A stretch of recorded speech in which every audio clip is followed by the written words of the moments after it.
For this video lesson, i-discuss natin ang percentile rank of a given score from ungrouped data. Parang nag-test kayo, hahanapin mo kung ano yung percentile rank ng score mo from the ungrouped data. Ano bang ibig sabihin ng percentile rank? Tells us the percentage of scores in a dataset that are equal to or below a given score. Kunwari, nag-test kayo. Out of 50, nakakuha ka ng 38. Ano yung percentage ng score mo na equal sa'yo or mas mababa sa score mo? And the formula will be this one. PR equals B plus 0.5 multiplied by E divided by N and multiply by 100. Pero ano nga ba yung ibig sabihin ng mga letters na yan? PR is percentile rank. B is the number of scores below. That is why it's letter B, below, para matandaan natin. The given score. Ibig sabihin kung ilan yung mas mababang score dun sa hahanapan natin ng percentile rank. Ang letter E naman ay the number of scores equal, kaya nga letter E, equal to the given score. Ibig sabihin, ilan ba yung may ganong score? And letter N is the total number, of course, yung ating scores, kung ilan lahat sila. Multiply by 100. Para mas maintindihan natin, let us calculate the percentile rank of a given score from ungrouped data. Let's have the first example. The scores of 10 students in mathematics quiz are 75, 52, 88, 65, hanggang 68. So, meron tayong 10 estudyante rito na nag-quiz sa mathematics. What is the percentile rank of a student who scored 72? So, example, isa ka sa mga yan at yung score mo ay 72. Ano ba yung percentage mo using the percentile rank? Kung ilan yung mas mababa sa'yo at ilan din yung mas mataas sa'yo. First step, again, arrange natin ang data from least to greatest. Then after that, we can now solve for their percentile rank score of 72. So, saan ba yung 72? Ayun. Let us now identify the given. Yung letter B, from the word B, below. Ilan yung mga scores na mas mababa sa 72?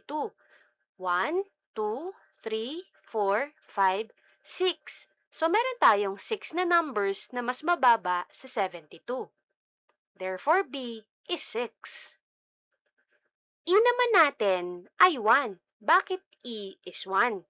E means equal. Ilan ba yung 72 sa lahat ng scores? Isa lang, di ba? Kaya 1 lang yung ating letter E. Ang letter N naman natin ay 10 dahil 10 lahat ng ating mga scores. Pwede na natin isolve using this formula. Let us now substitute the B, which is 6, at si letter E, which is 1, and our letter N, which is 10. After that, we can now solve. Let's first multiply 0.5 by 1. Of course, it's 0.5. After we multiply, we have to add 6 plus 0.5. So that is equal to 6.5. After we divide, we add the 6 to 0.5, naging 6.5, we can now divide this by 10. So that is 0.65. If mahaba yung sagot, round off nyo na lang to nearest hundreds or 2 decimal places times 100. Ulitin natin bago tayo pumunta sa final answer. Pagkatapos i-substitute, multiply, after i-multiply, add, after natin i-add, i-divide na natin sa 10. Then after natin i-divide, ang pinaka-final ay multiply by 100. The answer is 65. So therefore, the percentile rank ay 65. Anong ibig sabihin nun?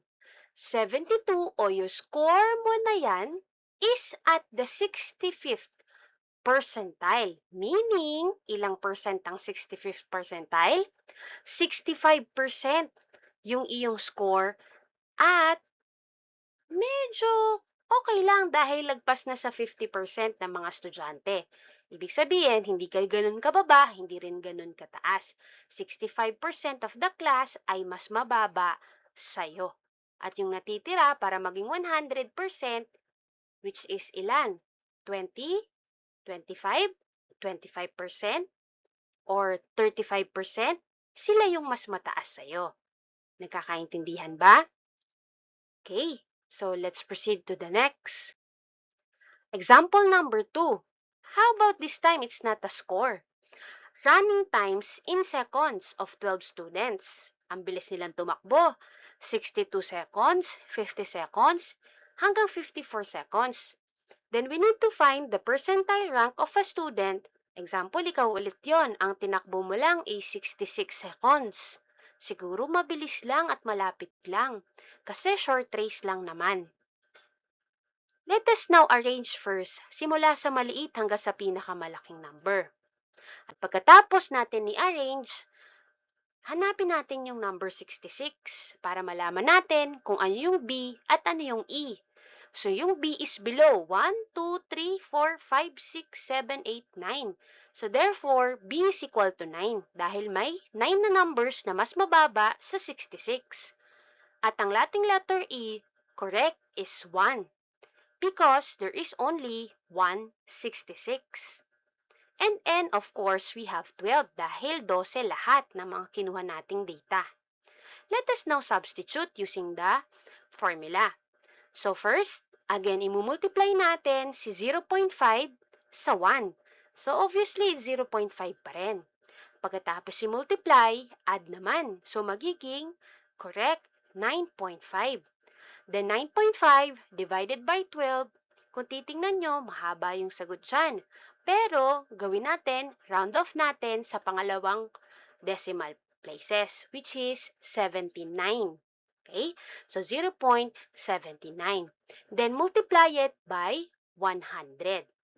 Then, the answer is 79. So, therefore, the percentile rank is equal to 79. It means that 66 seconds is at the 79th percentile or 79% ang nalamangan niyang mga ibang kalaro niya. So kung ikaw ang may ganyan, mataas na yung score mo kasi 79% sa mga kaklase mo ang nalamangan mo. At yung natitira natin na 21%, yun lang yung mas malamang sa'yo. Ayun ang ibig sabihin ng percentile rank. Okay? So, proceed na tayo sa ating example number 3. This time, the number of books read by 10 students naman during a school reading activity. So, we have 8 books, 5 books, hanggang 4 na libro. Of course, ang hahanapin natin na percentile rank, example, ikaw ulit yon. Nakapagbasa ka ng 5 books, no? During the activity. Anong percentile rank mo kapag ikaw ay nakapagbasa ng 5 libro lang? Pero, titingnan natin, arrange muna natin sa 2, 3, 4, or least to greatest.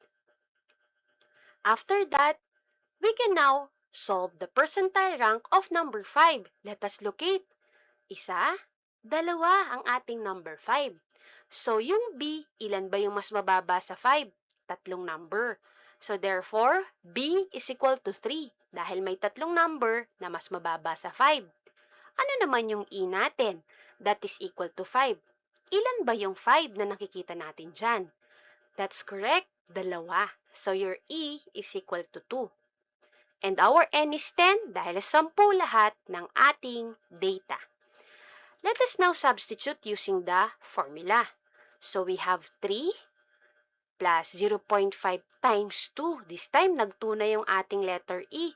Divided by 10 times 100. So, pag minultiply natin si 0.5 sa 2, magiging 1 na siya nun. Okay? So, this time, 1 plus 3 or 3 plus 1, we have 4. Divided by 12, again, 3, 3, 3, 3, 3 yun. So, kuha ka lang ng dalawang 3, pwede na yun. So, that's 0.33 times 100, that is equal to 33. So, estimation natin is 33 ang ating percentile rank. That is why the 5 books is at the 33rd percentile. Ano ba yung 33rd? 33%. So, mas mababa ka sa 50%. Medyo mababa ng konti yung percentage na to. Kasi, bumaba siya sa 50%. Mas marami or mas lamang yung mas mataas sa'yo kaysa sa mga mababa sa'yo. Nagkakaintindihan ba? Ngayon, meron tayong activity that the number of successful free throws made by the 13 students during the practice. So, ito yung mga yan. Now, in this case, hindi ko sinulat kung anong percentile rank. Pwede kang mag-isip kung anong gusto mong number ang pwede mong kuhanan ng percentile rank. Ikaw ang mag-decide kung anong gusto mo. Okay? So, pwedeng percentile rank ng 15 na scores, pwedeng 13, pwedeng 8, pwedeng 6. Para ma-compare mo kung ano yung mga answers mo. So, hanggang dito na lang ulit. Thank you for watching. I am Teacher Chrissy. And lahat ng ating karunungan ay ibibigay natin at i-glorify natin ng ating Panginoon. Hanggang sa muli.